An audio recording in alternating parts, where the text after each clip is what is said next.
Indonesia is known as the Emerald of the Equator. And Bali is known as the Island of Gods.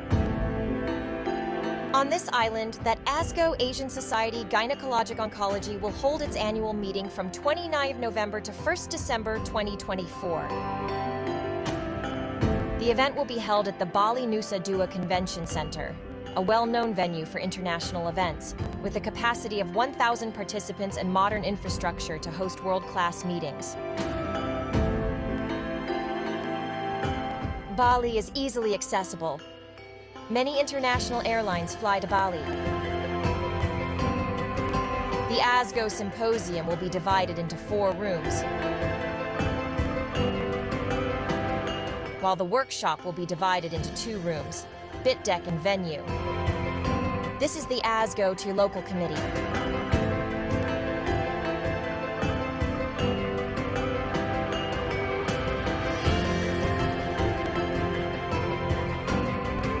I'm Brahmana Iskandar. On behalf of Indonesian Society Gynecologic Oncology, I would like to welcome all the ASGO members and all the gynecologists in Asia and in the world to come to Bali for attending ASGO meeting 2024 in Bali, Indonesia.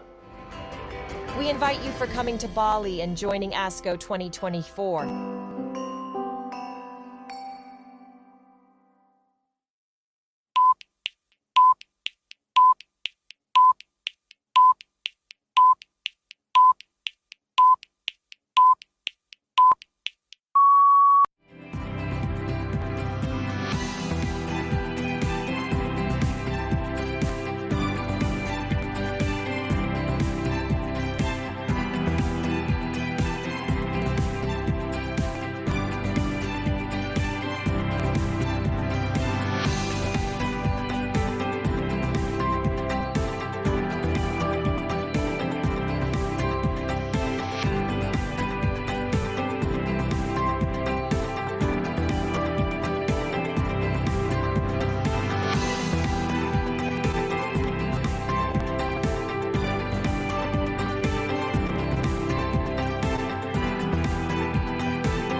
Assalamualaikum warahmatullahi wabarakatuh. Selamat sore dan selamat datang di ASOGI seri Waalaikumsalam warahmatullahi wabarakatuh. ke-141. Apa saja kutanya Himpunan Onkologi Ginekologi Indonesia. ASOGI merupakan webinar online series yang diselenggarakan oleh HOGI dan menjadi wadah diskusi seputar permasalahan dan kasus-kasus terkait onkologi ginekologi. Alhamdulillah seperti biasa bertemu lagi dengan saya Dr. Hoirunisa sebagai host yang akan menemani bincang-bincang sore kita tentunya bersama ASOGI.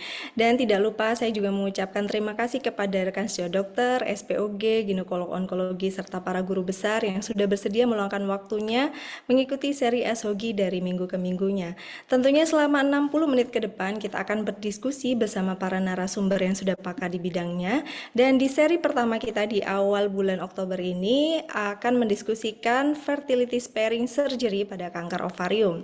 Dan di tengah-tengah kita sudah hadir 3 orang narasumber dan moderator yang akan berbagi update ilmunya. Saya menyapa terlebih dahulu di sini narasumber kita yang pertama ada Dr. Bismarck Joel Laihat, spesialis obstetrik ginekologi spesialis onkologi. Beliau ini merupakan konsultan onkologi ginekologi dari Fakultas Kedokteran Universitas Samratulangi. Selamat sore Dr. Bismarck. Selamat sore. Terima kasih dok. Baik, selanjutnya narasumber kita yang kedua ada Dr. Febia Erviandi, spesialis obstetrik ginekologi spesialis onkologi. Beliau ini merupakan konsultan onkologi ginekologi Fakultas Kedokteran Universitas Padjadjaran di RSUP Dr. Hasan Sadikin Bandung. Selamat sore Dr. Febia. Selamat sore Dr. Hoirunisa. Selamat Iya, sore. Terima kasih Dr. Febia. Dan tentunya diskusi kita pada sore hari ini akan dimoderatori oleh moderator kita yaitu Dr. Wita Saraswati, spesialis obstetrik ginekologi spesialis onkologi. Beliau ini merupakan konsultan onkologi ginekologi dari Fakultas Kedokteran Universitas Airlangga di RSUD Dr. Sutomo Surabaya. Assalamualaikum Dr. Wita. Sore dok. Waalaikumsalam warahmatullahi wabarakatuh. Selamat sore Dr. Nisa, Dr. Bismarck, Dr. Febia, Dr. Tovan. Terima kasih Dr. Wita sudah berkenan hadir. Dan jangan lupa kepada seluruh peserta ASOGI untuk mengakses pelataran sehatnya, join Zoom dari awal sampai akhir karena absensi akan tercatat secara otomatis melalui sistem Zoom.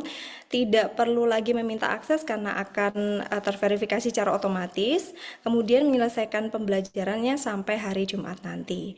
Seluruh peserta yang hadir bisa mengajukan pertanyaan. Bila ingin mengajukan pertanyaan secara langsung, menekan tombol raise hand terlebih dahulu, atau bila ingin bertanya langsung melalui fitur Q&A, bisa langsung menuliskan pertanyaannya di kolom Q&A yang sudah kami sediakan. Dan sebelum kita memulai diskusi kita pada sore hari ini, saya akan mengundang Sekjen Hogi yang juga hadir pada sore hari ini untuk memberikan sambutan dan membuka acara SOGI. Kepada Dr. Tovan Widya Utami, spesialis obstetrik ginekologi subspesialis onkologi, kami persilahkan. Ya, terima kasih Dr. Nisa. Ini adik saya yang luar biasa hebatnya. Ya, Bismillahirrahmanirrahim. Assalamualaikum warahmatullahi wabarakatuh. Selamat sore. Waalaikumsalam warahmatullahi wabarakatuh. Ya, di sini ada kakak saya ya, Dr. Wita, Dr. Bismarck ya, adik saya Dr. Febia, juga Dr. Nisa. Jadi tak terasa sekarang sudah sampailah kita pada ASOGI seri 141 ya, luar biasa. Jadi memang kita sudah memulai ASOGI ini acara yang kita apa ya seperti jargon ya, serius tapi santai.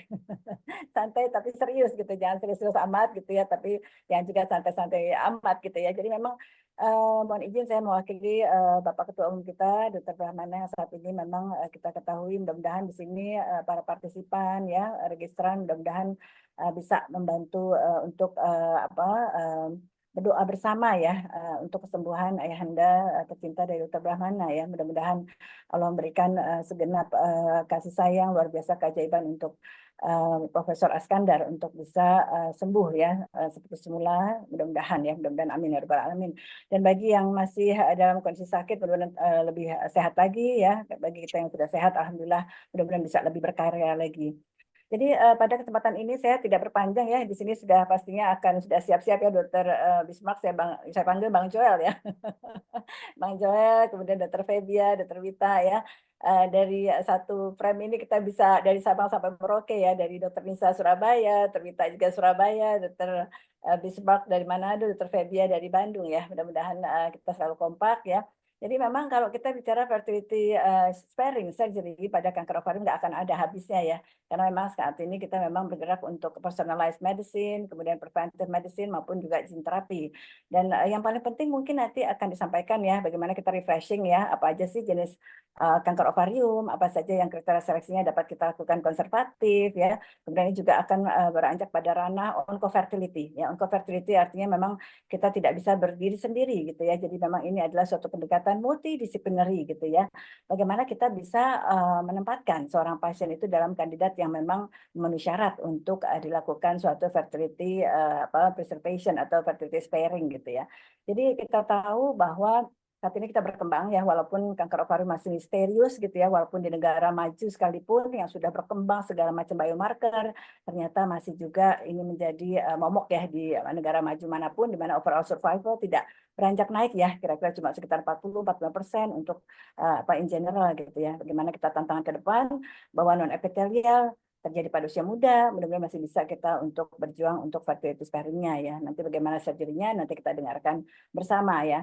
Demikian mungkin tidak berpanjang-panjang ya, mudah-mudahan para sejawat di sini bisa memanfaatkan waktu yang sangat singkat ini ya. Mudah-mudahan sampai pukul 16.30 waktu Indonesia Barat kita bisa mendapatkan sesuatu lah ya, minimal tidak semua ya tentunya ya karena terbatas. Mudah-mudahan bisa dipraktekkan ataupun bisa di share ya kepada lingkungan sekitar kita.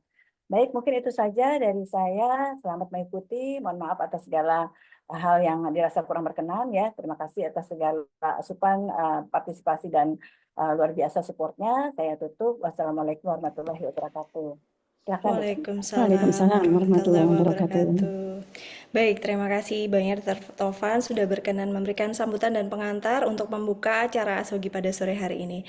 Baik, selanjutnya pemaparan dan diskusi akan langsung dimoderatori oleh moderator kita kepada Dr. Wita Saraswati, spesialis obstetrik ginekologi subspesialis onkologi. Kami persilahkan. Ya, terima kasih Dokter Khairunisa. Jadi sore ini kita membahas topik yang menarik ya, karena kanker ovarium tetap menjadi misteri begitu. Di lain sisi ada pasien-pasien yang menikahnya juga usianya sudah lebih lanjut begitu, kemudian masih dibutuhkan fertility sparing ya. Baik, untuk mempersingkat waktu kita mulai pemaparan yang pertama. Mungkin sebelum ada diskusi kita ada materi sedikit begitu ya dari Dokter Bismarck dan Dokter Febi ya. Silakan Dokter Bismarck dulu atau Dokter Febi ya? Monggo. Dokter Silakan Febi dok. ya ketawa. Huh? Eh, Boleh Bang Dok, silakan. Monggo Dokter Bismarck dulu. Silakan Dokter Bismarck. Bang Ya, silakan. Terima kasih kesempatannya. Terima kasih Dokter Wita dan Dokter Febi. Saya akan saya mulai duluan mempresentasikan tentang fertility sparing surgery pada kanker ovarium. Maaf, apakah slide saya sudah terlihat? Sudah dok. Ya, sudah Dokter, sudah jelas Dok. Terima kasih.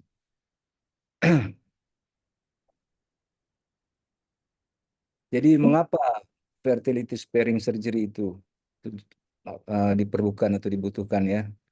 Jadi pada tindakan operasi pada wanita yang masih membutuhkan fertilitasnya, kita akan melakukan atau mempertahankan ovarium dan uterusnya sehingga masih bisa berfungsi untuk fertilitasnya. Yang kedua, itu akan memperbaiki fungsi seksualnya, otomatis juga akan memperbaiki psikologis daripada pasien ya. Kita ketahui bahwa 90% kanker ovarium itu adalah tipe epitelial atau epithelial ovarian cancer, di mana 70% IOC ini terdiagnosa saat sudah stadium lanjut. Dan 10-13% pada wanita yang terdiagnosa itu adalah terjadi pada wanita yang masih di bawah usia 40 tahun. Dan apabila terdiagnosa pada stadium dini, yang angka kesembuhannya itu cukup besar ya, bisa sampai 90%. Jadi 15% saja kurang lebih itu terdiagnosa pada stadium awal. Memang ini masalah pada kanker ovarium yang kita kenal sebagai silent killer sehingga masih sangat tinggi terdiagnosa pada stadium lanjut. Menurut data INASGO Cancer Registry tahun 2011 sampai 2021, kanker ovarium masih menempati peringkat yang kedua setelah kanker serviks ya, di mana usia pada penderita kanker ovarium itu mayoritas adalah atau 58% usia dewasa di atas 36 tahun, 36 sampai 55 tahun. Kemudian 56 sampai 64 tahun itu sekitar 7%. Kemudian pada wanita muda 18 sampai 35 tahun itu ada sekitar 17%.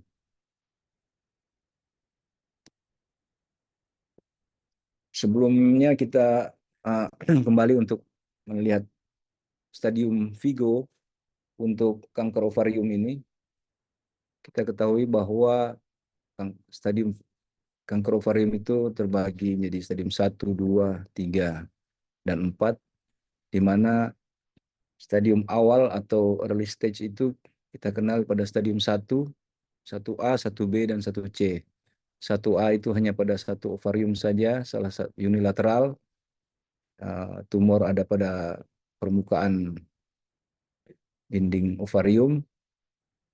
Kemudian kalau 1B pada kedua ovarium, masih pada dinding ovarium juga, kapsulnya masih intak. Kemudian stadium 1C itu bisa 1 atau 2 ovarium, di mana C itu terbagi lagi menjadi stadium 1C1 apabila terjadi ruptur saat operasi, kemudian 1C2 apabila sudah terjadi ruptur sebelum tindakan operasi, dan stadium 1C3 apabila terdapat hasil tumor ganas atau malignan sel di cairan asites ditemukan atau pada saat peritoneal washing. Demikian yang lanjutnya adalah stadium 2, kemudian stadium 3, dan stadium 4 yang bermetastase jauh ya. Saya ditekankan di stadium awal ini adalah stadium 1A dan 1C, di mana itu yang merupakan pilihan untuk kita lakukan fertility sparing surgery. Ini tata laksana untuk kanker ovarium secara general yang saya ambil dari guideline dari ESGO untuk epithelial ovarian cancer khususnya ya.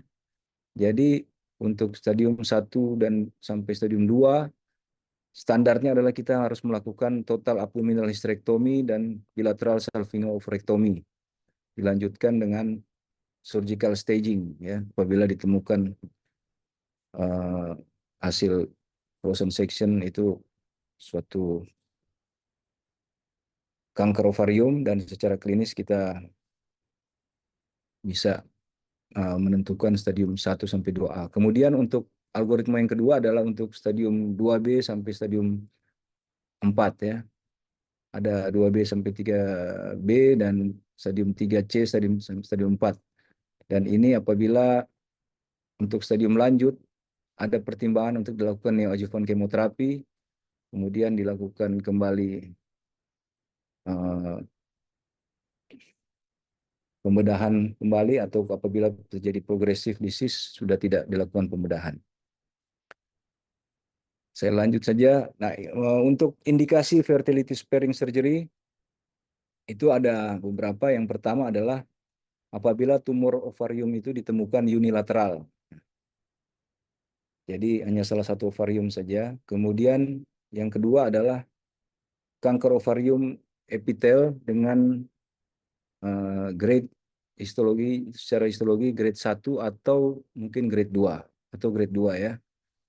Dan stadium klinis Vigo itu stadium 1A dan 1C. Artinya salah satu ovarium yang terkena dengan tipe histologi mucinosum, serosum, endometrioid ataupun mixed histological type. Jadi itu bisa dilakukan fertility sparing surgery.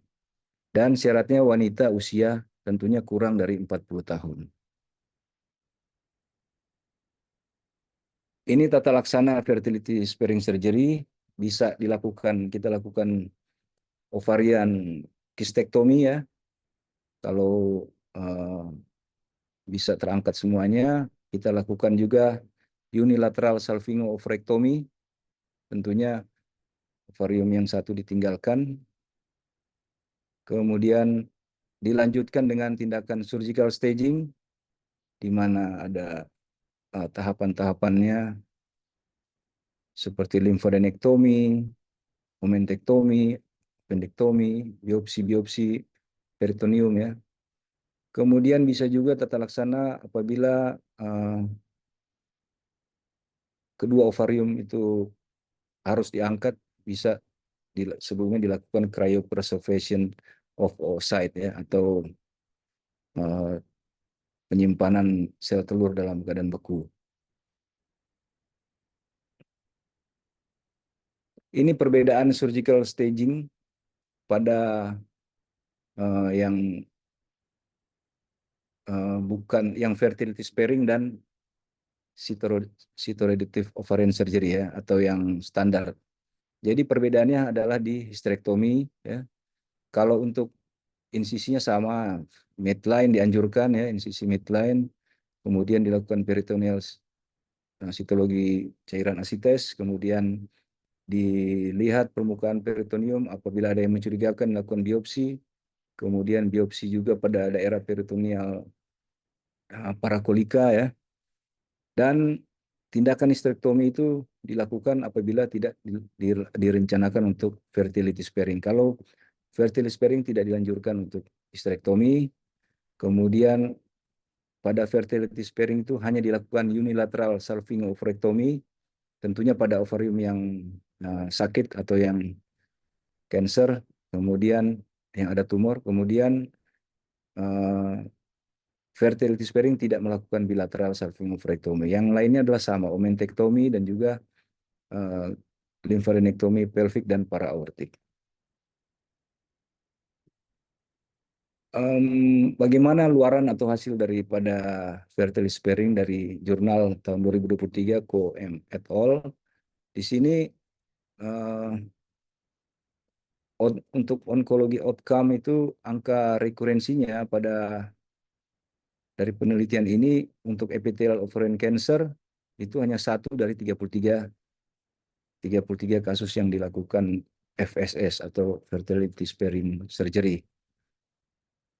Demikian juga pada borderline ovarian tumor adalah hanya kecil ya, 11,27%.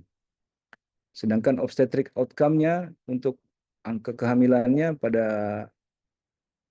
IOC atau kanker ovarium yang dilakukan fertility sparing itu mencapai cukup tinggi ya, 85,7%. Demikian juga angka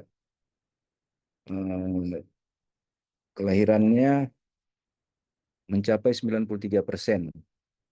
Jadi cukup baik dari penelitian tahun 2023 ini, angka keberhasilan untuk obstetric outcome maupun oncology outcome. Setelah kita lakukan fertility sparing surgery, biasanya dilakukan follow up, bisa dilakukan dengan pemeriksaan fisik setiap 4 bulan selama 2 tahun, atau juga secara klinis dilakukan pemeriksaan tumor marker, dianjurkan pemeriksaan C125 dan HM4 ya setiap 6 bulan dalam 5 tahun setelah lewat 2 tahun. Kemudian bisa juga penilaian genetik risiko tinggi penyakit herediter seperti BRCA1 dan BRCA2.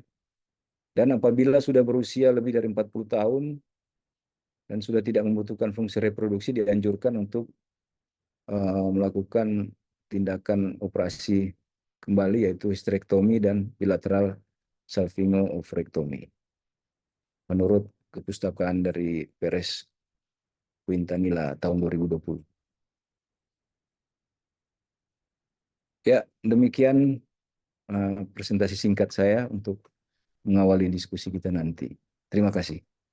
Ya, baik. Terima kasih, Dr. Bismarck. Kita dengar selanjutnya dari Dr. Febia. Silakan, Dr. Febia.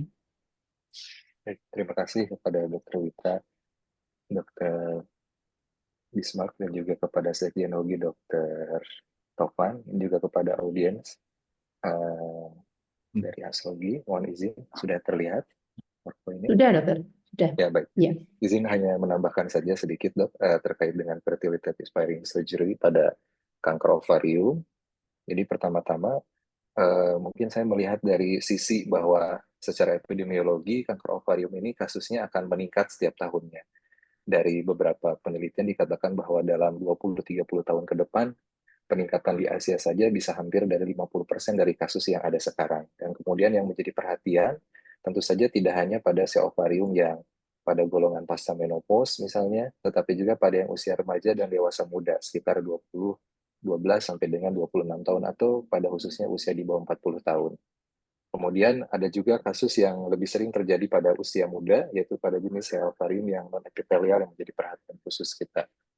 Kemudian tadi sudah disampaikan oleh Dr. Bismarck, ini terkait dengan standar manajemennya, jadi saya tidak akan bahas lebih jauh. Ada operasi, kemudian kadang kita butuh adjuvan juga, kemoterapi.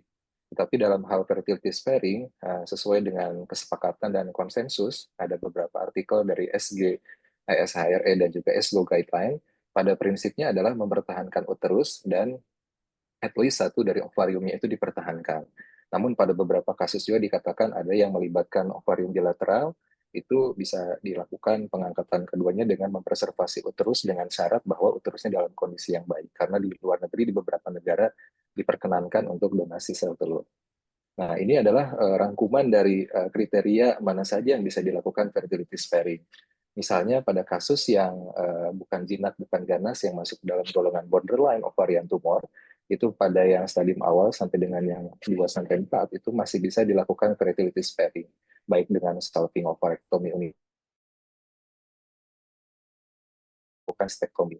Kemudian pada golongan yang invasif, pada sel ovarium, kita bagi tadi, memang sebagian besar golongan yang epitelial, dan ada juga golongan non-epitelial. Untuk yang golongan epitelial, golongan tipe yang low grade seperti low grade serous, mucinous, ataupun yang endometrioid dengan stadium 1A, bahkan yang high grade serous itu masih ada tempat untuk dilakukan konservasi fertilitas. Namun pada yang stadium 1C1 itu menjadi lebih selektif, berarti lebih sempit lagi di antara golongan yang low grade serous, mucinous, ataupun endometrioid dan clear cell. Kemudian bagaimana dengan yang non-epitelial? Non-epitelial kalau kita bagi secara garis besar ada golongan yang malignan germ cell tumor, ada yang golongan sex cord. Untuk yang germ cell tumor sendiri, pada mulai dari stadium 1A sampai dengan stadium lanjut, itu ada tempat untuk dilakukan preservasi fertilitas. Hal ini terkait dengan sensitivitas yang sangat baik terhadap kemoterapinya. Dibandingkan dengan yang sex cord stromal tumor, maka tempat untuk melakukan preservasi fertilitas menjadi lebih sempit, yaitu di stadium 1A dan juga stadium 1C1. Kemudian ini contoh kalau kita lihat yang borderline ovarian tumor dari beberapa penelitian, untuk yang mucinous borderline ovarian tumor disarankan untuk dilakukan salping ovarectomy unilateral. Sedangkan untuk yang serous borderline, karena resiko referensi yang lebih rendah, masih diperkenankan untuk kistektomi. Namun selalu harus dilakukan konseling kepada pasien ataupun keluarganya bahwa selalu ada sisi positif, sisi negatif. Dengan dilakukannya kistektomi, maka resiko untuk terjadi referensi akan lebih meningkat, tetapi untuk hasil fertilitasnya akan lebih tinggi. Ini contoh pada borderline ovarian tumor bagaimana dengan pregnancy rate-nya ternyata cukup baik setelah dilakukan preservasi fertilitas dengan konservatif stage, dengan hanya dilakukan SO unilateral ataupun histektomi, ternyata pregnancy rate-nya bisa mencapai angka 81%. Lalu bagaimana dengan sel ovarium atau yang invasif? Untuk yang epitelial, pertama dulu dilakukan penelitian oleh di saya, yaitu pada kasus-kasus yang memang low risk, misalnya pada stadium 1A, kemudian low grade, kemudian jenisnya epitel yang serous, ataupun mucinous, ataupun endometrioid, yang memang menginginkan suatu kehamilan. Dan pasiennya bersedia untuk melakukan monitoring secara ketat, jadi tidak lost follow-up. Kemudian pada studi kohort yang lebih besar dinyatakan bahwa yang layak untuk dilakukan preservasi fertilitas itu adalah pada stadium 1A, kemudian pada stadium 1C, dan kemudian dibandingkan dengan conventional surgery atau standard management yang dilakukan pengangkatan rahim dan semuanya, ternyata hasilnya bahwa dari sisi survival rate-nya tidak jauh berbeda sebetulnya. Sedangkan kalau rekomendasi dari ESGO dikatakan bahwa untuk preservasi fertilitas ini hanya pada stadium awal, pada epithelial ovarian cancer, mengeksklud clear cell carcinoma, dan pada yang grade histologinya grade 1 atau grade 2. Kemudian bagaimana dengan keberhasilan dari kehamilannya? Kalau kita lihat dari live birth-nya atau keberhasilan dari persalinan dan juga dari bayi yang hidupnya itu bisa mencapai angka yang cukup tinggi. Kemudian kalau kita lihat angka rekurensinya atau recurrence-free survival-nya, bebas dari rekurensinya, bisa mencapai angka 94%. Artinya tidak jauh berbeda sebetulnya pada early stage dibandingkan dengan yang dilakukan complete surgical staging.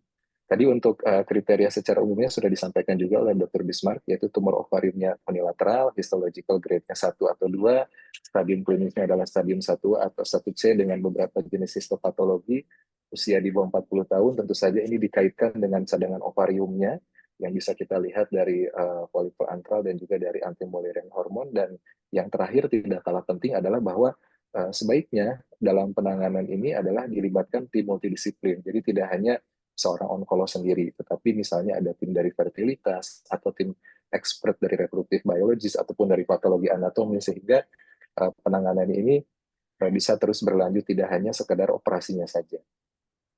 Kemudian yang terakhir itu adalah untuk yang jenis sel ovarium yang non-epitelial.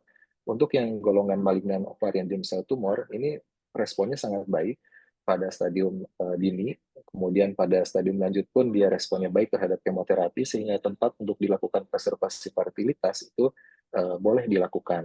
Karena untuk angka rekurensinya ataupun recurrence-free survival-nya ataupun overall survival-nya tidak jauh berbeda dibandingkan dengan yang dilakukan complete surgical staging. Namun pada yang golongan sex corpus stromal tumor, memang pemilihan preservasi fertilitas ini lebih ketat. Pada granulosa sel tumor, contohnya itu hanya pada yang stadium awal saja. Apalagi pada yang sertoli-leading tumor. Kemudian untuk yang sel ovarium yang tipe non-epitelial, contohnya pada penelitian dalam jumlah yang besar, dikatakan bahwa dari 171 penelitian yang operasi dilakukan preservasi fertilitas pada yang golongan germ cell, 106 dari 124 pasien dia kembali untuk regularitas mensnya. Dan kemudian dari yang menginginkan kehamilan, 75% itu berhasil. Jadi sebetulnya tingkat kehamilannya cukup tinggi. Kemudian ini adalah rekomendasi dari SGO, ESMO, dan ESP terkait dengan preservasi fertilitas ini. Pertama adalah bahwa fertility sparing surgery ini adalah menjadi pilihan pada pasien-pasien yang memang usia muda pada sel ovarium stadium awal. Kemudian dia aman dilakukan pada yang borderline ovarian tumor, pada non-epithelial tumor, jadi terutama golongan yang germ cell, dan juga pada yang low grade stadium 1A, atau pada beberapa golongan yang 1C1. Kemudian poin yang tidak kalah penting itu adalah tadi, yaitu di manage dalam suatu klinik onkofertilitas atau dalam artian dalam suatu tim multidisiplin. Kemudian subjective assessment ataupun diagnostik preoperatif itu sangat penting. Penilaian oleh expert direkomendasikan, namun jika tidak ada, kita nilai dari USG dengan menggunakan IOTA rule atau juga kombinasi dengan tumor marker tergantung dari jenis tumornya. Kemudian salping ovarectomy unilateral ini direkomendasikan pada pasien-pasien yang memang ingin mempertahankan fertilitasnya. Namun pada beberapa kasus ada yang memang dilakukan ovarectomy bilateral. Kalaupun ingin mempertahankan uterusnya, dipastikan juga uterus dan baik bagian endometrium atau serosanya dalam keadaan baik. Lalu bagaimana dengan minimal invasive surgery atau laparoskopi? Itu memang boleh tapi selektif. Artinya ukuran tumornya tidak besar, kemudian risiko spill-nya juga menjadi lebih rendah. Kemudian tidak disarankan untuk dilakukan biopsi pada daerah-daerah yang tidak dicurigai. Kemudian pada pasien yang memang ingin mempertahankan fertilitas dan fasilitasnya memang tersedia, preservasi dari gamet ataupun jaringan ovarium juga bisa dilakukan. Lalu tadi sudah disampaikan juga sebetulnya tentang terkait survival-nya. Kalau dilihat dari overall survival tidak terlalu berbeda pada stadium awal ini, baik yang dilakukan fertility sparing surgery ataupun yang complete surgical staging. Tetapi memang ada angka rekurensi pada beberapa jenis tumor yang lebih tinggi, namun tidak mempengaruhi overall survival. Pada prinsipnya, stadium klinis Vigo dan stadium saat operasi itu sangat mempengaruhi, ditambah dengan usia saat diagnosis, subtipe histologinya, dan teknik operasi dan juga tindakan yang dilakukan itu mempengaruhi terkait dengan risiko rekurensinya. Kemudian pada akhirnya bahwa pada borderline ovarian tumor, fertility sparing surgery ini memberikan hasil yang cukup baik. Kemudian pada epithelial ovarian cancer, itu dilakukan pada yang stadium 1A, pada low grade, yang serous, mucinous, atau endometrioid dengan monitoring yang ketat. Kemudian bisa juga dilakukan pada stadium 1C1 yang selektif, dan yang terakhir pada golongan non-epithelial ovarian cancer juga bisa dilakukan, terutama yang golongan malignant germ cell tumor. Mungkin itu dari saya. Terima kasih, Dr. Ita. Ya, terima kasih Dr. Vibia. Terima kasih banyak Dr. Bisma, Dr. Vibia. Ini ilmu yang ini ya, mestinya bisa kita terapkan begitu ya untuk fertility sparing. Ini belum ada pertanyaan di kolom chat maupun Q&A dan recent belum ada. Mungkin saya buka diskusi antar kita gitu ya tentang oocyte preservation itu. Itu kan menarik kan sekarang ini pasien-pasien kita itu bukan pasien yang muda banget gitu ya. Justru yang pada puncak-puncaknya CA itu 35 sampai 45 tahun itu tadi yang pada orang-orang yang menunda pernikahannya dan sebagainya. Nah, itu oocyte preservation-nya sebaiknya pada saat apa ya? Atau ini kan kalau oocyte preservation, kalau cryopreservation gamet kan berarti sudah menikah gitu ya? Iya. Ya, Dr. Febi ya. Sudah menikah kemudian di frozen begitu ya, Dr. Bisma. Nah, kalau oocyte preservation itu dilakukannya durante operasi pada saat kita fertility sparing itu atau sebelumnya, jauh sebelumnya, misalnya sudah ada diagnosis sel ovarium stadium dininya atau bagaimana ya? Iya. Oh, enggak, Dr. Bisma ya. Saya juga memang belum ada pengalaman untuk seperti kasus-kasus yang begitu ya, Dok. Ya. Memang mungkin menurut saya kalau ada pada wanita itu untuk yang sudah teknologinya maju ya, seperti kita artinya punya fasilitas penunjang pendukung juga. Jadi mungkin sebelum operasi itu sudah harus dipersiapkan ya. Ada jadi mungkin oven pick up atau tindak kerjasama dengan endokrin untuk menyimpan oositnya dalam yang dibekukan, atau mungkin seperti itu ya. Saya belum ini juga. Mungkin Dokter Feby Iya, ada baca ya. ya. Ya, Monggo, ya, tambah terima Dokter kasih. Feby ya, mungkin ada yang ya. Ya, Iya. ya, mungkin kalau pengalaman langsung saya juga belum, Dokter Wita, tetapi dari diskusi dengan rekan sejawat dari fertilitas, memang ini sebetulnya sangat memungkinkan di tempat terutama yang memang ada IVF ya, Dokter Wita. Jadi terkait dengan preservasi itu bisa dalam beberapa bentuk, bisa dalam bentuk yang sudah embrio, ya, preservasi, bisa dalam bentuk yang oocyte, ataupun bisa juga jaringan dari tisunya, jadi dari ovarium tisunya. Jadi bisa dalam 3 bentuk sebetulnya. Kemudian bisa dilakukan tadi apakah saat ovum pick up misalnya dipreservasi dan kemudian dilakukan fertilisasi di luar ya, ataupun bisa juga saat surgery. Tapi memang sebelum melakukan ini semua tentu saja kita harus menilai juga bagaimana kondisi dari pasien yang bersangkutan, mulai dari tadi faktor usia sangat penting, kemudian cadangan ovariumnya bagaimana dengan melakukan penilaian folikel antralnya, kemudian menghitung atau melakukan pemeriksaan anti-mullerian hormon, ditambah dilakukan pemeriksaan memastikan kondisi uterus, tuba ataupun ovarium yang satunya dalam kondisi baik. Jadi itu sebelum ke sana memang perlu dilakukan pemeriksaan komprehensif. Itulah mengapa tadi dalam poin konsensus pun dinyatakan bahwa untuk melakukan fertility sparing surgery yang dengan harapan ingin adanya konsepsi, pembuahan, dan menghasilkan suatu kehamilan sebaiknya dilakukan dalam sebuah tim. Karena kecuali kita mengandalkan misalnya persalinan spontan misalnya, tetapi sebaiknya memang direncanakan sejak awal. Tindakannya bisa dilakukan tadi bisa sebelum saat operasi, namun di beberapa artikel dikatakan juga bisa dilakukan bersamaan pada saat operasi.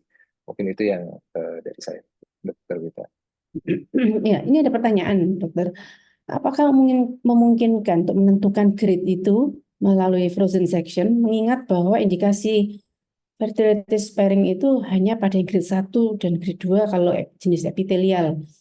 Mungkin ini kepada rumah sakit yang mengadakan fasilitas yang ada fasilitas VC-nya mungkin bisa ya, tapi kalau tumornya gede banget mungkin nggak bisa ya, walaupun grade-nya rendah. Monggo, silakan, Dokter Feby, silakan. Ya, memang Ya. kalau Ya, monggo, silakan. ya, silakan. Kita pengalaman juga ya untuk frozen section itu tidak ada grade-grade-nya memang jawaban dari Ya. patologi ya. Tapi ya mungkin kalau sudah jalan kita memang direncanakan untuk fertility sparing surgery itu yang idealnya bisa dikoordinasikan mungkin dengan bagian patologi anatomi mungkin. Saya belum tahu ya, pengalaman saya tidak ada keluar grade-grade memang seperti ini ya.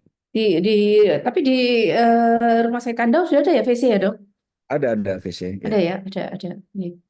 Mungkin Dokter Feby yang mau nambahin. Panas Ya, atau kurang lebih sama. Ya, kurang lebih Ya. sama, Dok. Jadi memang kan Ya, kalau ya. VC itu pada prinsip kita lebih ke screening untuk tahu itu apakah jinak atau ganas. Memang biasanya kalau sampai Grade grade itu sih susah tidak, ya. Dok. Memang pada beberapa kasus Ya. lebih ke tipe histopatologinya saja, Dok, kalaupun lebih spesifik. Tapi memang kita dari awal memang lebih ke sudah merencanakan, Dok. Misalnya pasien dengan usia muda, belum punya anak, memang kemudian kita dari awal sudah rencanakan fertility sparing. Tapi kalau dari VC tadi sama saja, Dok, kita belum sampai grade ya, hanya membedakan jinak dan ganas. Paling mentok mungkin tipe histopatologinya begitu, Dok. Iya, mungkin saya bayangkan itu ya, mungkin kalau perlu reopen ya. Misalnya ternyata dia bukan grade 1, grade 2, ternyata rencanaan di fertility sparing ternyata grade-nya 3 atau bahkan jenis yang tidak diperkenankan untuk fertility sparing, mungkin ya reopen lebih baik gitu ya daripada sudah jadi kadung diangkat semua gitu. Ada pertanyaan berikutnya ini, Dok.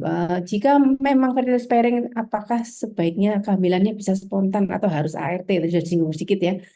Dan jika memang harus ART, apakah sebaiknya dilakukan bilateral salpingektomi untuk profilaksis Terima kasih.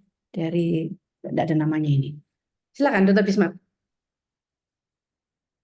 Ya, memang untuk fertility sparing untuk persalinannya atau kehamilannya nanti persalinannya bisa spontan ya kalau tidak ada kontraindikasi kalau menurut saya. Kemudian juga kalau tidak bisa hamil spontan ya selama masih memungkinkan untuk ovariumnya kemudian uterusnya cukup baik bisa dilakukan ART ya.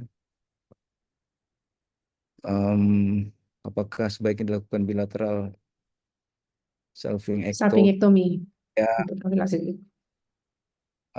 saat ini Ya, sih ini agak bingung juga ya pertanyaannya ini. Ini sudah CA atau bagaimana gitu ya? Ya, memang ya.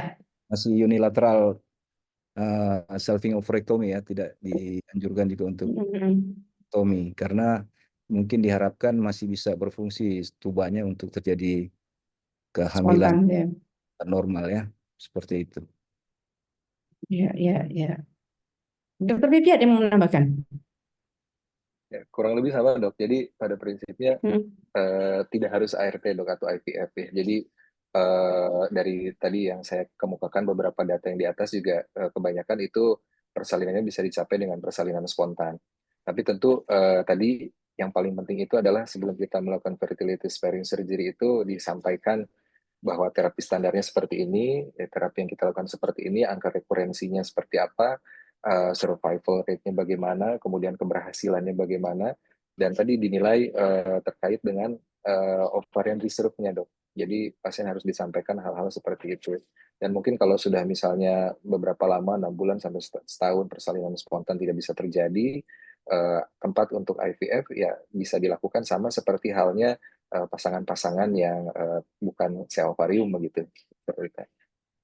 Ya, ya, ya. Jadi memang nunggu spontan juga ada batas waktunya mestinya ya. Selain umurnya juga mungkin kita lihat kalau mendekati usia-usia yang berisiko tinggi untuk hamil, mungkin lebih baik dia ART gitu ya. Tapi lagi screening sebelumnya itu ya termasuk AMH sebagai antral folikel itu penting penting juga ya sudah dibuat spontan ternyata sudah tidak memungkinkan juga repot juga gitu ya. Ada satu pertanyaan dari Dr. Dani Wiguna. Selamat sore dokter, apakah ada rekomendasi screening untuk pasien tumor marker seperti kalau CA cervix itu pada wanita di bawah umur 40 yang masih ingin punya anak? Kalau ada pelaksanaannya seperti apa? Terima kasih. Monggo, Dr. Vibia dulu silakan. Ya, dok. Ya, jadi terkait dengan screening tumor marker sel ovarium mungkin mau ya dalam kasus ini. Ya, tentu Ya, kalau tumor markernya mau yang usia pada prinsipnya sih sama, Dok ya. Kita melakukan screening suspek tumor ganas ovarium itu sama saja seperti pada umumnya. Ada misalnya yang curiga epitelial kita periksa CA125 misalnya, ataupun yang non epitelial yang ke arah germ cell itu kita periksa dengan misalnya beta HCG atau AFP atau LDH tergantung dengan karakteristik tumor yang kita temukan juga saat pemeriksaan fisik dan imaging.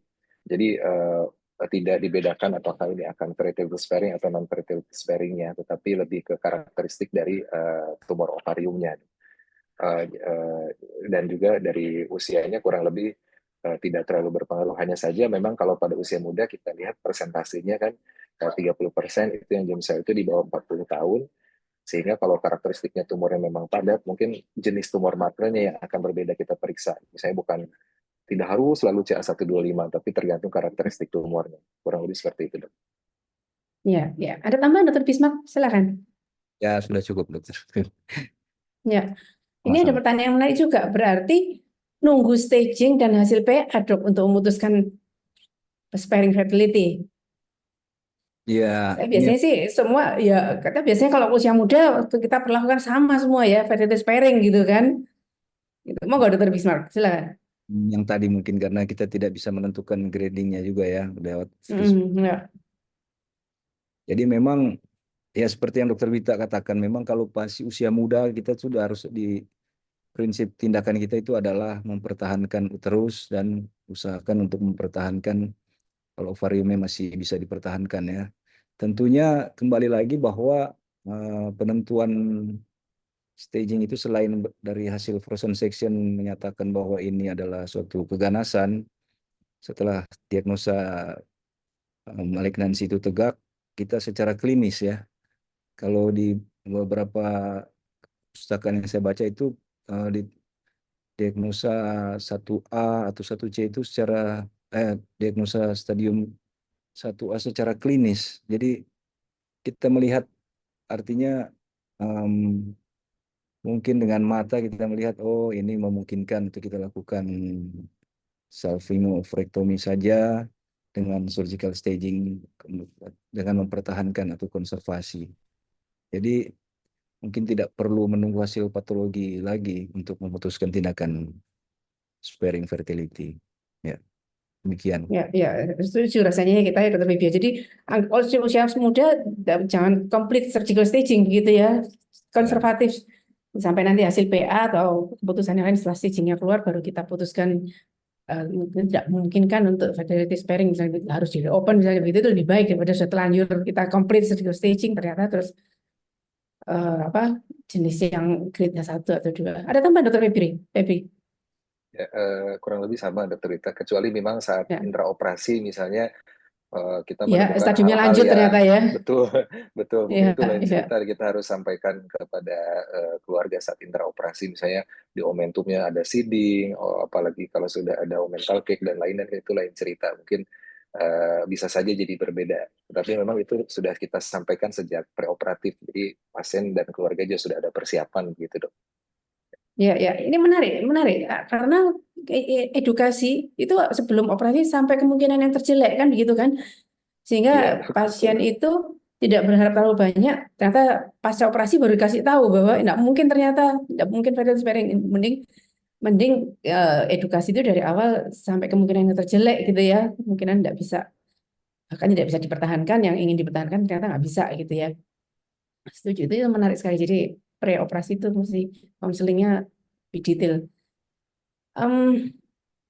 Dok, umumnya si ovarium ketahuan minimal sudah ada asites. Rasanya nggak ada tempat buat preservasi ovarium ya dok. Jadi sudah kita singgung ya itu tadi ya. Di penjelasan tadi kalau emang sudah ada seeding, ada asites, apalagi asitesnya sitologinya ganas itu ya udah nggak usah mikir fertility sparing gitu ya, Dokter Feby, Dokter Bismarck ya. Ada tambahan komen dokter? Silahkan. Ya memang kita jarang mendapatkan operasi itu masih stadium 1A untuk ovarium kan, kanker ovarium. Kalau mau jujur juga mungkin hampir jarang sekali, mungkin kebetulan aja ada kista ternyata cancer mungkin kan, diperiksa baru ketahuan. Jadi kalau kita sudah masih, yang pasti pada prinsipnya adalah kalau wanita masih usia muda kita usahakan untuk fertility sparing ya. Kemudian untuk kalau dia mengenai preservasi ovariumnya itu memang itu perlu ya mungkin kerjasama juga dengan bagian fertilitas ya. Jadi mungkin kalau sudah maju bagaimana gitu sudah persiapannya seperti itu. Tapi saat ini mungkin saya setuju dengan penanya ini, mungkin saat ini belum bisa kalau belum ada tempat. Iya. Tapi mungkin itu tergantung itu juga ya, karena kalau yang jenis yang non epitel grade 3, grade 4 artinya yang stadium lanjut pun masih pada tempatnya untuk fertility sparing gitu ya Dokter Febia tadi ya, tabel bahkan tadi karena dia sangat ya yang non epitel ya, tapi yang non epitel yang golongan germ cell dok masih ada tempatnya. Ya, tapi kalau itu untuk masih pada yang tempatnya. tapi untuk yang sex cord memang tidak dok. Jadi enggak ya yang germ cell ya. Oke, jadi hanya yang golongan germ cell saja dok. Oke, ya non epitel yang germ cell gitu ya. Kemudian yang borderline itu kalau lihat tadi saya lihat juga masih bisa ya, walaupun stadiumnya stadiumnya lanjut itu masih bisa. Jadi yang benar-benar harus ketat itu yang jenis epitel itu ya, yang nggak bisa, walaupun kalau ada asitesnya mungkin sudah nggak bisa gitu ya. Tapi kalau ternyata hasil frozen sectionnya itu ini jenis yang germ cell misalnya begitu, mungkin kita masih bisa fertility sparing begitu ya. Iya.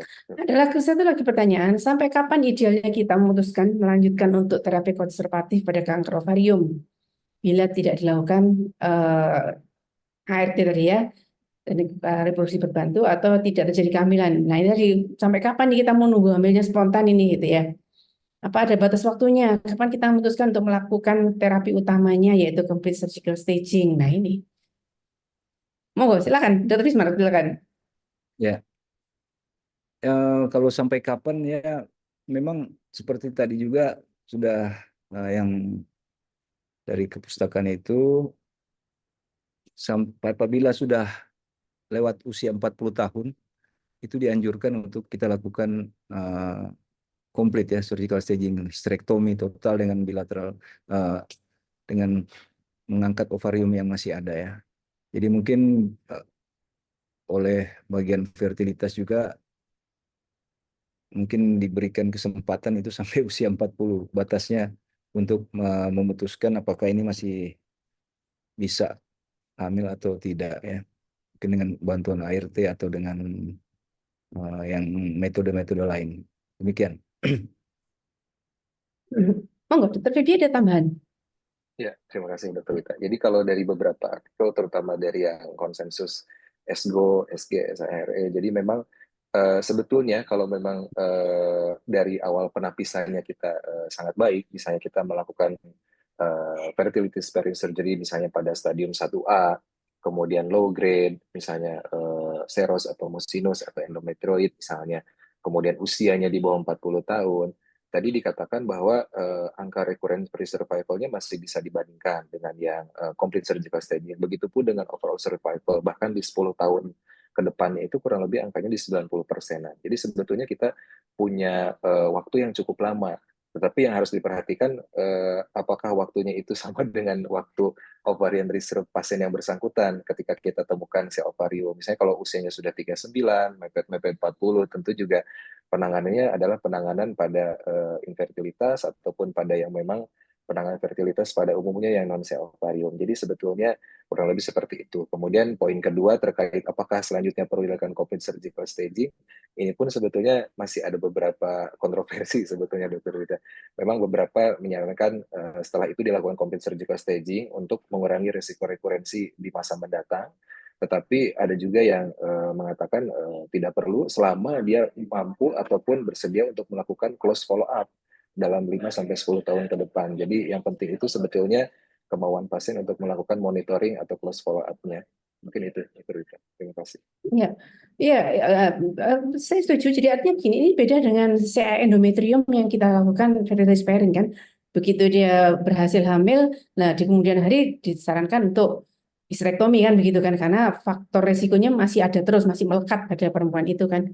Berbeda dengan CA ovarium karena ya kan faktor itunya tidak jelas kan, faktor risiko tidak jelas. Jadi kalau misalnya ternyata dia bisa survive ini, bisa survive, terus kemudian bisa hamil, apakah masih tetap perlu misalnya dalam tahun-tahun ke depan itu tetap dilakukan complete surgical staging? Itu kan pertanyaan menarik gitu kan. Beda dengan saya endometrium yang kalau sudah punya anak, kalau bisa histerektomi kan itu. Kali ini rasanya seperti kata Dr. Febia tadi ya, kalau memang ada kontroversi ya. Jadi ada yang tetap ya close follow up saja cukup begitu kan, tidak harus dilakukan complete surgical staging begitu ya Dr. Febia. Silakan Dr. Bismarck, ada tambahan? Ya, ya. Saya juga setuju ya. Memang mungkin kalau berbeda dengan saya endometrium. Ya. Untuk kanker ovarium kan memang kita kadang-kadang tidak bisa memprediksi ya dia punya. Tapi kalau dari beberapa penelitian untuk fertility sparing surgery ini rekurensinya itu survivalnya cukup baik ya dari beberapa jurnal. Jadi mungkin kalaupun dipertahankan kita dengan asalkan dengan observasi yang ketat seperti Dr. Feby, ya itu juga bisa ya. Tidak perlu kita harus melakukan complete surgical staging ya. Demikian. Ya, ya, ya. Terima kasih Dr. Bismarck, Dr. Feby. Ini tidak ada pertanyaan selanjutnya, tidak ada lagi. Jadi mungkin sebagai closing ada message, take home message, Dr. Bismarck. Silakan. Ya, mungkin sebagai penutup ini untuk fertility sparing surgery ya. Jadi dalam penanganan pada kasus-kasus kanker ovarium wanita muda ya, kita memang harus selalu memperhitungkan atau memperhatikan fungsi reproduksinya. Jadi jangan kita mungkin main angkat saja, main babat ya, tapi harus memperhatikan itu. Mungkin bukan hanya kanker ovarium saja, sedangkan pada kasus-kasus ginekologi yang lain juga seperti endometriosis, tuba-ovarial abses, kita juga harus mempertahankan fertilitasnya. Jadi kita harus itu yang poinnya adalah tetap berusaha untuk fertility sparing surgery pada wanita muda ya, dengan kasus-kasus kanker tumor ovarium ya. Terima kasih. Ya, terima kasih Dr. Bismar. Silakan Dr. Febia. Ya, terima kasih Dr. Wita. Mungkin untuk penutup bahwa fertility sparing surgery ini adalah pilihan yang harus disampaikan dan diberikan dan juga disampaikan kepada pasien bahwa memang ada tempat untuk melakukan preservasi fertilitas, terutama pada pasien-pasien usia remaja atau dewasa muda atau usia dari 40 tahun ke bawah ataupun usia di atas itu yang memang masih menginginkan kehamilan. Hanya saja yang terpenting adalah melakukan penapisannya, itu dengan melakukan pemeriksaan fisik, kemudian pemeriksaan penunjang lainnya dengan baik, dan kemudian juga disampaikan rencana-rencana ke depannya. Dan yang tidak kalah penting adalah dalam melakukan preservasi fertilitas ini diperlukan perencanaan yang matang, sehingga sebaiknya dilakukan oleh suatu tim multidisiplin yang ada di rumah sakit tersebut. Terima kasih. Iya. Baik, mungkin sedikit tambahan dari saya. Jadi mungkin tidak semua tempat tersedia frozen section ya, itu. Sehingga apapun kalau kita menemui kasus pada usia muda, artinya yang masih dibutuhkan fungsi reproduksinya, baik sekonservatif mungkin begitu ya. Jadi mending nanti kalau ternyata harus reopen itu mending lebih baik daripada kita sudah terlalu radikal, terlalu agresif, ternyata hasilnya borderline misalnya begitu gitu ya, atau ternyata jinak malahan gitu nanti kalau misalnya tidak ada frozen sectionnya gitu. Apapun saya setuju kalau dilakukan sekonservatif mungkin gitu ya pada usia muda. Baik, mungkin yang kedua adalah screening di awal menentukan itu jinak ganas itu penting sekali untuk si ovarium itu. Apapun tools yang bisa dipakai bisa digunakan, mulai tumor marker, terus gambaran iotanya dan sebagainya, itu rasanya bisa dengan USG 2 dimensi aja gitu ya. Jadi screening pre-op-nya itu kalau di tempat yang atau pasien yang sudah usia lanjut sih tidak pakai mikir iota ya, kalau diangkat semua nanti hasil PA-nya apa gitu ya. Nah, kalau masalah masih muda itu lebih penting sekali untuk screening jinak ganas, kemudian ambil tindakan sekonservatif mungkin. Mungkin itu dari saya kembalikan ke Dr. Nisa. Terima kasih banyak Dr. Bismar, Dr. Febia. Silakan Dr. Nisa. Terima kasih, Dok. Baik, terima kasih banyak. Dr. boleh sedikit sebelum Dr. Monggo Nisa? Dr. Tovan, silakan Dok. Nggak apa-apa ya. Ya, jadi terima kasih banyak ini Dr. Wita, Dr. Bismar, dan Dr. Febia ya. Saya 1 menit saja ya, mudah-mudahan menyemangati kita semua ya. Jadi terinspirasi sekali dengan itu tadi pertanyaan di awal ya, Dr. Bismar, Dr. Febia, Dr. Wita, bahwa memang tadi tuh cryopreservation, apakah embrio, apakah oosit matur, apakah misalkan ovarian tissue, itu sebenarnya sudah masuk di dalam ke PNPK kita gitu. Jadi memang nanti mudah-mudahan ini akan menginspirasi kita untuk teaching class ya. Jadi kita kupas lagi untuk fertility, kemudian fertility sparing surgery, bahwa ini adalah bagian dari fertility sparing management gitu ya. Fertility sparing surgery itu bagian dari fertility sparing management, tentu sangat komprehensif ya untuk kalau kita bicara untuk manajemen keseluruhannya ya. Jadi hanya sharing sedikit bahwa betul sampai stadium 4B pun saya pernah juga, ini mungkin Dr. Wita juga banyak kasus, Dr. Bismarck juga, itu stadium 4B non epitelial gitu ya. Itu remisi komplit tuh, luar biasa, York tumor luar biasa gitu sampai remisi komplit, tapi sayangnya pasien juga belum menikah ya. Kemudian diskriminoma nggak hitung lagi ya. Sekarang sudah ada pasien saya yang hamil kedua ya. Jadi tanpa IVF gitu ya. Ini sharing aja bahwa tidak semua ovarium kita babat, betul sekali ya. Makasih, apresiasi yang luar biasa buat semuanya. Saya kembalikan ke Dr. Nisa. Assalamualaikum warahmatullahi wabarakatuh. Waalaikumsalam warahmatullahi wabarakatuh. Luar biasa ya. Interaktif sekali diskusi kita pada sore hari ini, luar biasa. Terima kasih banyak. Kami ucapkan apresiasi juga setinggi-tingginya untuk para narasumber dan moderator yang sudah berkenan memberikan sedekah ilmunya sore hari ini. Terima kasih Dr. Wita, Dr. Bismar, Dr. Febia, dan juga Dr. Tovan. Jadi Dari yang kita diskusikan ternyata memang seiring semakin ke sini tren kanker ovarium itu semakin muda usianya, dan karena ada peningkatan usia menikah jadi kebutuhan preservasi fertilitas pun juga menjadi concern kita pada saat operasi kanker ovarium. Dan tadi juga sudah dijelaskan bahwa ada beberapa kriteria fertilitas yang harus dipenuhi, yaitu bahwa pertama harus ditekankan bahwa preservasi surgery ini bukan pilihan dan adalah pilihan dan bukan terapi standar. Jadi harus dijelaskan benar-benar kepada pasiennya. Kemudian bisa dilakukan pada yang stadium 1, yaitu 1 atau 1C1, grade 1 atau grade 2 dengan unilateral di bawah 40 tahun, dan tentunya chance-nya lebih besar pada tipe-tipe yang non-epithelial, khususnya yang germ cell ya. Dan yang paling penting adalah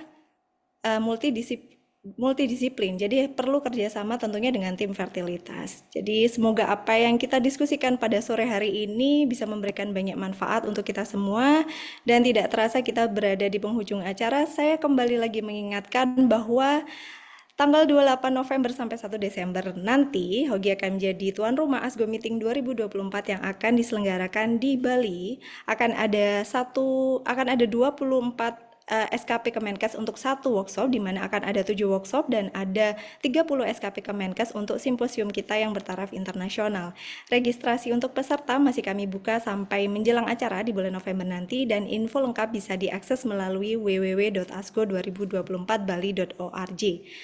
Baik, jangan lupa kepada seluruh peserta untuk mengecek secara berkala akun Pelataran Sehatnya dan menyelesaikan pembelajaran sampai batas waktu hari Jumat, tanggal 4 Oktober 2024. Yang ketinggalan join Asogi dari awal sampai akhir bisa mengecek full videonya di YouTube Asogi. Baik, terima kasih banyak perhatian dan atensi seluruh peserta Asogi. Sampai jumpa di Asogi seri berikutnya. Kami mohon izin undur diri. Wassalamualaikum warahmatullahi wabarakatuh. Waalaikumsalam Terima kasih, warahmatullahi Dok. wabarakatuh.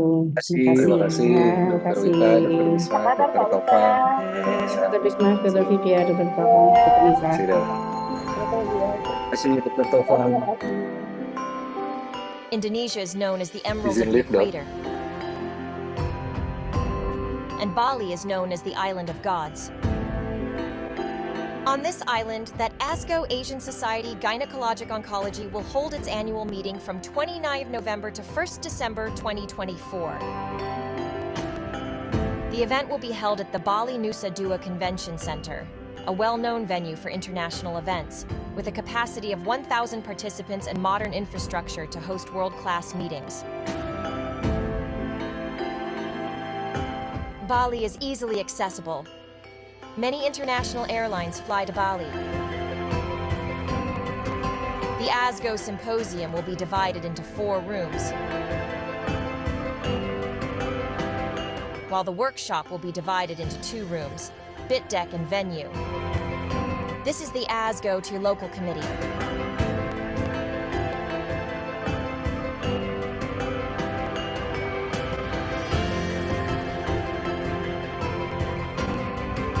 I'm Brahmana Iskandar. On behalf of Indonesian Society Gynecology Oncology, I would like to welcome all the ASGO members and all the gynecologists in Asia and in the world to come to Bali for attending ASGO Meeting 2024 in Bali, Indonesia.